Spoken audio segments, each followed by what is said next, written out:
what a difference that a year makes. 1990 saw the theatrical release of popular horror movies: Tremors, Arachnophobia, Child's Play 2, Flatliners, Jacob's Ladder, Misery, The First Power, the Night of the Living Dead remake, and Tales from the Dark Side. The movie all drew significant dollars from the box office. Sure, Exorcist 3, probably the best horror film of the year, failed to catch fire, but overall, 1990 was a successful year for the genre. 1991 was a completely different story. Martin Scorsese's remake of Cape Fear broke out, but nothing else really did. Even the third Child's Play and the sixth Nightmare on Elm Street films both underperformed expectations. High-profile releases like Paramount's Body Parts and Alan Ormsby's Popcorn, both expected to launch franchises, fizzled out upon release. A chill began to set up at both the studios and exhibitors. The next year, only Alien 3 and Francis Ford Coppola's Dracula would emerge as big moneymakers. Army of Darkness and Candyman, both of which are viewed as classics today, managed only lackluster results. The chill turned into a deep freeze by 1993. That year was so bad that the Macaulay Culkin vehicle The Good Son was the year's best performing horror film. The money-making heyday of the 1980s was over, and the great horror drought had begun.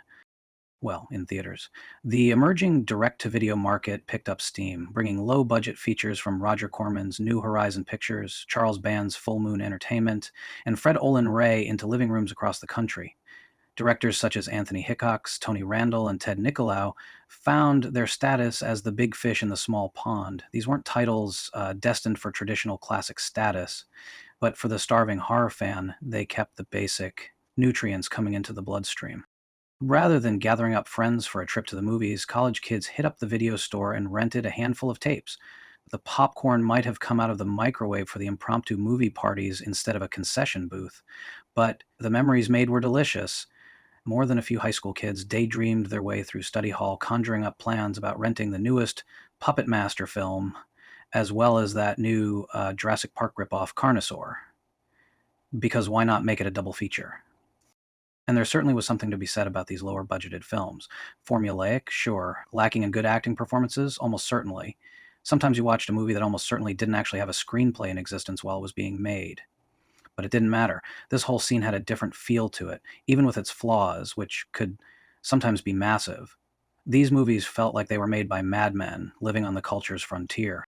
I can remember the first time I heard the Sex Pistols. Raw, rude, a little baffling at first, but then it all slammed into focus, and I got it.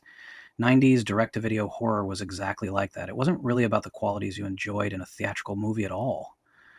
It was easy to sneer at and dismiss, but if you have it the chance, you'd run the risk of creating some of your favorite movie memories.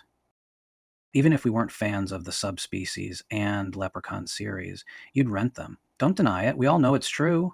Night of the Demons sequels, you saw them. We all watched Mirror Mirror and fell in love with Rainbow Harvest, an actress that might as well have been Winona Ryder's stunt double, but also projected vibes that she wasn't a complete bitch.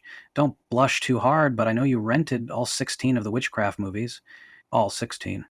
As VHS turned to DVD, something started to change.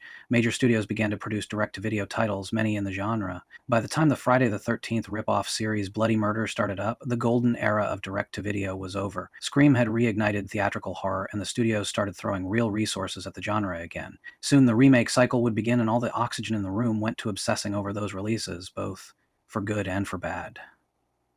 While I personally don't have strong feelings for the era, I can certainly appreciate what it represents to so many. The movies were generally a little too goofy for my tastes, but the heart was always there. Often you hear the following analogy: Psycho is a gourmet meal, Friday the 13th is fast food. In that case, something like Ice Cream Man is a frozen pizza that you didn't even have the good sense to cook in the oven, instead popping it into the microwave for a quick snack. But I like frozen pizza just fine, some like it a lot more, and there's nothing wrong with that.